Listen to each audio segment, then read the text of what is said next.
David, welcome to the show. You're on the air. Yeah, I had a question. Okay.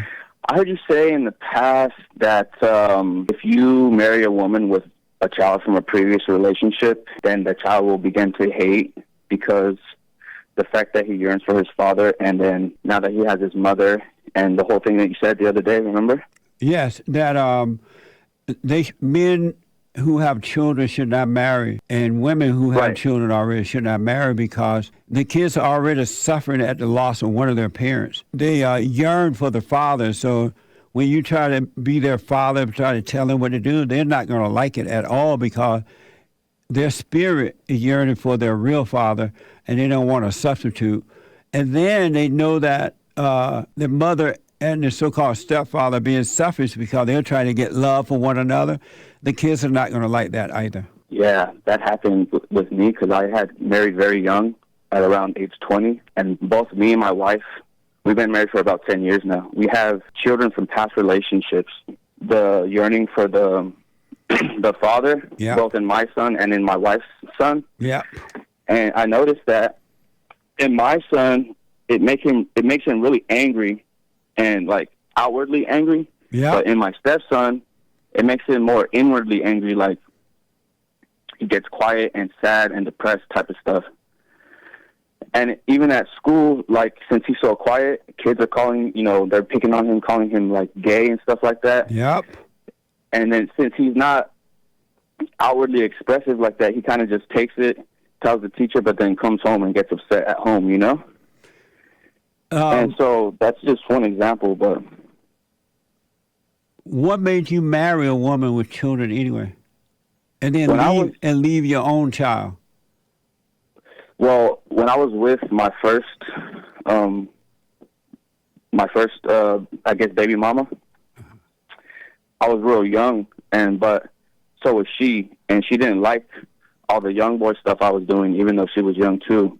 Meaning I was drinking, I was smoking. Oh, okay. And I was hanging out with my friends. So she left me, but then I tried for like 4 years to get back with her, like nonstop, begging her, but she had already gotten with someone else, which was one of my friends. And so that just didn't work out. And at that point, I was like, all right, well, I guess I'm just going to find someone else. And then after I gave up trying to get back with her, I met my wife, and then 30 days later, we got married. And I wasn't looking for a real wife.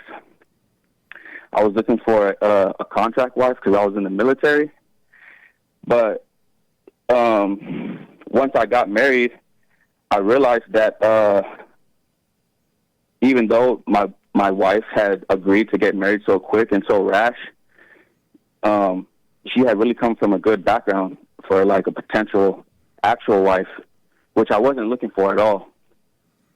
So I just decided well, since we're already actually married, I might as well try to make her my actual wife because I'm not trying to, and then another thing is that we got pregnant right away. I got her pregnant right away because I was still doing, irresponsible right slut maker activities. Yeah. Slut maker. And so, exactly. And so once we got pregnant, I decided, well, I can't be a slut maker no more because now this is already my second son. So I need to just go ahead and get serious and be with this woman. And then luckily it's turning out pretty good 10 years later. But the thing is, I don't know how to deal with my son being called homosexual and then he's not, but then he doesn't want to speak up. Your stepson? What? Yeah. Oh. Where's his father? Well, he lives in the same city as us. They see each other every weekend. Oh, he does? But but his family's all gay too. Oh. They're all gay, brothers and sisters. So now you got a wife. You have a child with her yourself, right? You made a baby with her, yes. Right? And then your son, are you able to see your son when you want to? Yeah, I am. For the most part, it wasn't always like that, but it is now. Yeah, I can see him whenever. How old is he now? He's 11, about to be 12. Did you explain to him and apologize for marrying this woman, that you should have stayed single to be there for him? And that you No, understand why he's angry and you were wrong for doing it the way you did it. no, but Why not? that's probably exactly what he's thinking. Because I guess I just didn't have the words, I guess. I've apologized to him for all the things that I've done to him, as in, like, yelling, spanking. I haven't spanked him in like 5 years. But as far as apologizing for marrying my wife, no, I've never done that. I just never thought to, I guess. Yeah, I understand that. I highly recommend you have that kind of talk with him. Look, son, I understand why you're angry about this. I should not have done that. I should have stayed single so I can be there for you. And I was wrong, and I'm sorry. And that might help in a big way, unless his mother has really turned him against you. But still, that might help, knowing that you apologize, realize that he would realize that you do love him, and that because right now he's thinking that you left him and took on somebody else's family, right? And that's horrible for kids when they see that happen, because they're too young to handle it, feeling left out by their own father, and he go and take on somebody else's family and pretend he loved them.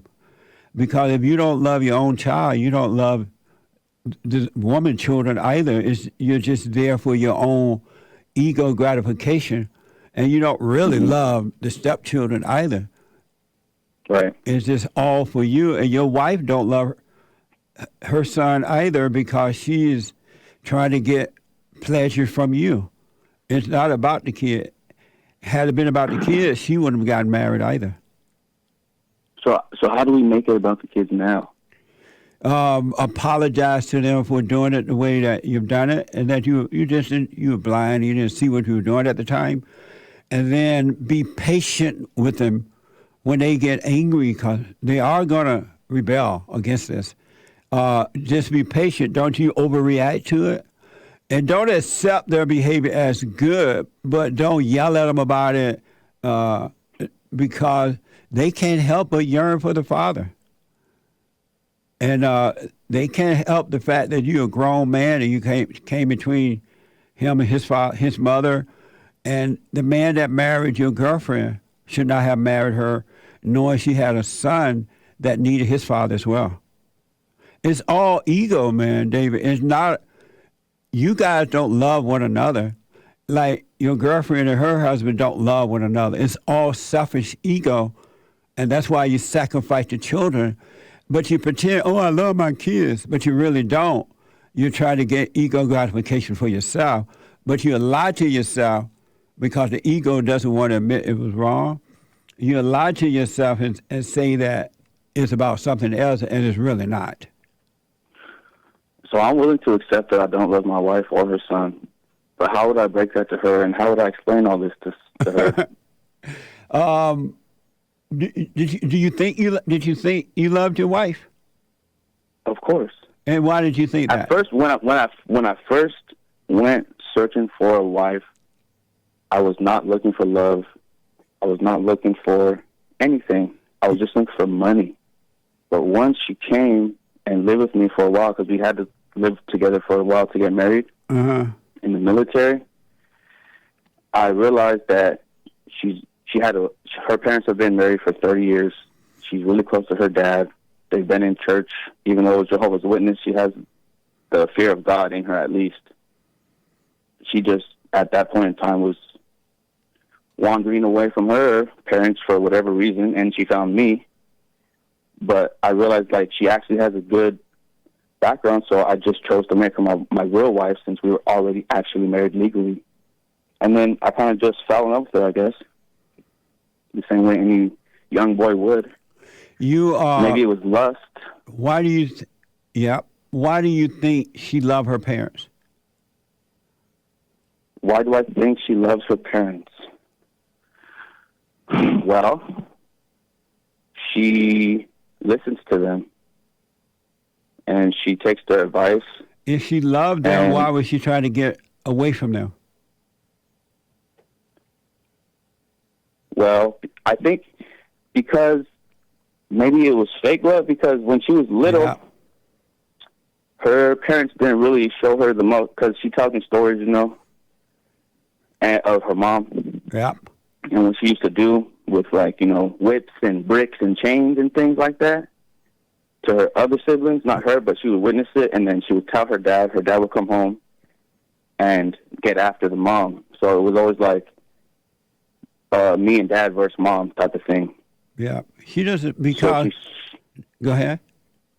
Oh, I was just going to say, she's super close with her dad and very distant from her mom. Yeah, she needs to go. Have you told her she needs to forgive her mother? Yes.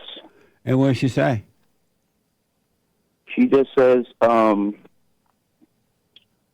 she says that she does, but then she always gets on her mom's case about, like, not always, but she'll try to, like, I don't know, put her mom in her place in a way, because her mom she still gives her a hard time, so she still gets mad at her mom, basically. So she told you she went to her mother and forgave her? Mm-hmm. Did you forgive your mother? Yes. And your father? Yes. Yes. So do you still believe you love your wife? I believe... I don't know what to believe, actually, because whatever I believe could be a lie from the devil. Yeah. So that's why why I'm calling you, in a sense. Here's what I recommend. I think I do. I feel like I do. I would die for her, and I would kill for her. But is that that's love? not love. Exactly. And love is not a feeling. Right. Here's what I recommend, David, since you're not clear as to what to do at this point. Are you doing the silent prayer video? I hadn't watched the video, but I do just sit there and be silent. Yeah, and watch those thoughts. Yeah, watch them and just let them pass. One thing that I learned in therapy, but it's articulated in a different type of way, is feel the feeling, relax in the feeling, let it pass. Yeah. Because the first feeling is involuntary, but what you do with it is voluntary, and that's the thing. Well, I don't know what that means, but do the like if it's external. I'm sorry. Because of time, do the silent. I want you to call me back another time, but do the silent prayer and watch those thoughts, and just if you get caught up in them, like you said, you're gonna feel something. Relax in that feeling, and even when you think you feel love for your wife or anyone, relax in that feeling too, because they both are imposters. And just relax. Don't run away from it. And don't get mad at yourself. Don't let the devil tell you it's over. But relax in it so it'll be taken away from you. The ego will die. Then you start to see clearly what to do. Okay. But give this www.silentprayer a chance. See what happens. And then for now, don't have that talk with your wife because you're not clear as to what to do. But you shall be if you be still and let the light of God guide you, all right? Okay. All right. Thank you, Mr. Jesse. I appreciate it. All right, buddy. I wish you well. Yeah, I'll call you back. I definitely will. Okay. See you. All right. Bye. I am so out of time, folks. Become your own man. Become your own woman. Get on that straight and narrow path and stay there.